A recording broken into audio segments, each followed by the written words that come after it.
अच्छी से अच्छी सोसाइटी हो, हॉस्पिटल, कुछ भी हो सकता है। अब वहां चलते तो सब लिफ्ट से हैं, आप सीढ़ियों से जाएं तो वहां मिलता है। ऐसे हम रंगकारी करते हैं। हम कभी सोचते हैं क्या कि मेरा क्या हक है यहाँ पर पीक मारने का? ये काम सिंगापुर में कर दो तो फाइन भी भरोगे, जेल भी जाओगे। मुंबई की सोसाइटीज जहां पर किसी फ्लैट का किराया हो महीने का 3 लाख 5 लाख रुपए, वहां आप सीढ़ियों को लो तो वहां बिल्कुल चित्रकला की प्रदर्शनी लगी हुई है, एकदम निशाना ले लेके पीक मारी जाती है।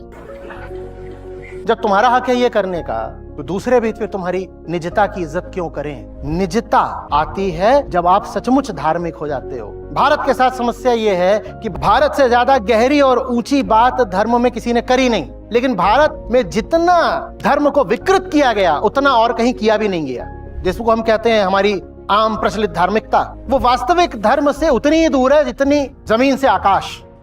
मवेशियों के मेले लगते हैं बड़े बड़े, जहाँ मवेशी बिकते हैं हजारों लाखों। इसके थन को देखा जा रहा है दूध की धार निकाल के कि दूध दूहने में सही होगी कि नहीं। वहाँ जानते हो मवेशी कैसे खरीदे जाते हैं? वहाँ पे भैंस खड़ी होगी तो वो जो जानकार भैंस के खरीदार होते हैं वो जाते हैं और भैंस के एक एक अंग में उंगली करके देखते हैं, कहते हैं इतना पैसा दे रहे हैं तो माल मस्त होना चाहिए। और अभी भी हमारे यहाँ होता है लड़की देखने आ रहे हैं घर में, तो जो देखने आ रहे होते हैं उस पक्ष में, उस पार्टी में 1-2 फूफी ताई जरूर होती हैं, और फूफी ताई का काम होता है कि लड़की को पीछे वाले किसी कमरे में ले जाना।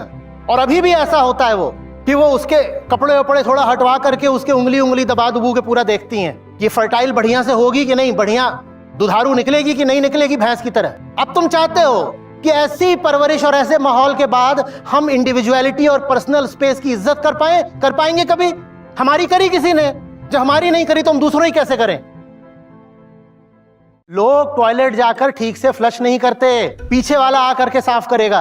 जिन घरों में महिलाएं होती हैं और वेस्टर्न कोमोड होते हैं वहां दुर्गति हो जाती है, वो जा करके वहीं सीट पे ही छलछला के आ जाते हैं। उनको समझ में नहीं आता कि महिलाएं दूसरे तरीके से बैठती हैं उस पर। महिलाओं के लिए विशेष प्रोडक्ट्स आते हैं कि आप जब जाएं वो सीट को साफ कर लीजिए तब उस पर बैठिए, क्योंकि पुरुष लोग वहां खड़े होकर निशाना बांधते हैं। अरे कर लो निशानेबाजी, ओलंपिक में गोल्ड भी ले आओ तुम इसका, पर जाने से पहले सफाई भी तो कर दो उसकी, क्योंकि उनकी व्यवस्था खुली हुई होती है, बैक्टीरियल इन्फेक्शन हो जाएगा उसी से। तुमने कभी ये सोचा कि दूसरे के स्पेस को इज्जत देनी होती है? सोचा?